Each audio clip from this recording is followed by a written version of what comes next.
നമസ്കാരം. മലയാളി വാർത്തയിലേക്ക് സ്വാഗതം. ദുഷ്കരമായ സാഹചര്യത്തിലും ആമയിഴഞ്ചാൻ തോട്ടിൽ രക്ഷാപ്രവർത്തനം നടത്തിയ അഗ്നിശമന ദൌത്യ സംഘത്തെ അഭിനന്ദിച്ച് ഹൈക്കോടതി ജസ്റ്റിസ് ദേവൻ രാമചന്ദ്രൻ. വളരെയധികം ദുഷ്കരമായ സാഹചര്യത്തിലും രക്ഷാപ്രവർത്തനം നടത്തുന്ന ഫയർഫോഴ്സ് സംഘത്തിന്റെ കഠിന പ്രയത്നം കാണാതെ പോകരുത് എന്നും കാണാതായ ജോയിയെ വേഗത്തിൽ കണ്ടെത്താൻ സാധിക്കട്ടെ എന്നും ജസ്റ്റിസ് ദേവൻ രാമചന്ദ്രൻ പറഞ്ഞു. സ്കൂബ സംഘത്തിന് മതിയായ സുരക്ഷാ സംവിധാനങ്ങൾ നൽകണം, അവരുടെ ആരോഗ്യത്തിന് മുൻഗണന നൽകണമെന്നും കൃത്യമായ സുരക്ഷ ഉറപ്പുവരുത്തണമെന്നും അദ്ദേഹം നിർദ്ദേശിച്ചു.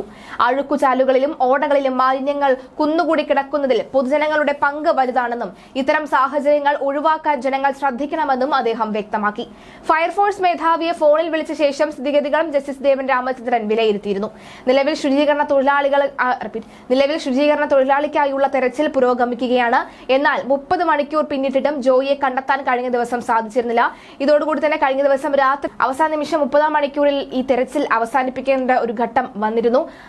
പക്ഷേ ഇന്ന് രാവിലെ 6:30 തന്നെ നേവി സംഘം ഇതെല്ലാം ഈ തെരച്ചിൽ ആരംഭിച്ചിട്ടുണ്ട്. പക്ഷേ തിരുവനന്തപുരത്തെ സംബന്ധിച്ച് അതിശക്തമായ മഴ ഒരു വില്ലനായി മാറി നിൽക്കുന്ന ഒരു സാഹചര്യമുണ്ട്.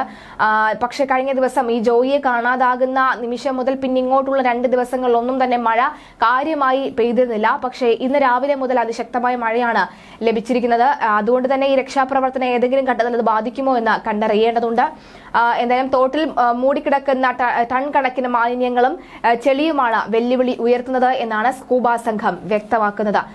എന്തായാലും നേവിയോടൊപ്പം തന്നെ ഈ സംഘവും ഇറങ്ങുന്നുണ്ട്. മറ്റ് വിശദാംശങ്ങൾ എന്തെങ്കിലും ഉണ്ടെങ്കിൽ നമുക്ക് വരും മണിക്കൂറിൽ മനസ്സിലാക്കാം. എന്തായാലും ജസ്റ്റിസ് ദേവൻ രാമചന്ദ്രൻ മുൻപും ആര്യ രാജേന്ദ്രൻ ബസ് തടയുന്നതുമായി ബന്ധപ്പെട്ടുള്ള സംഭവ വികാസത്തിൽ ഇടപെട്ട ഒരു സാഹചര്യം ഉണ്ടായിരുന്നു. എന്തായാലും ഇവിടെയും അദ്ദേഹം ഇടപെടുന്നുണ്ട്.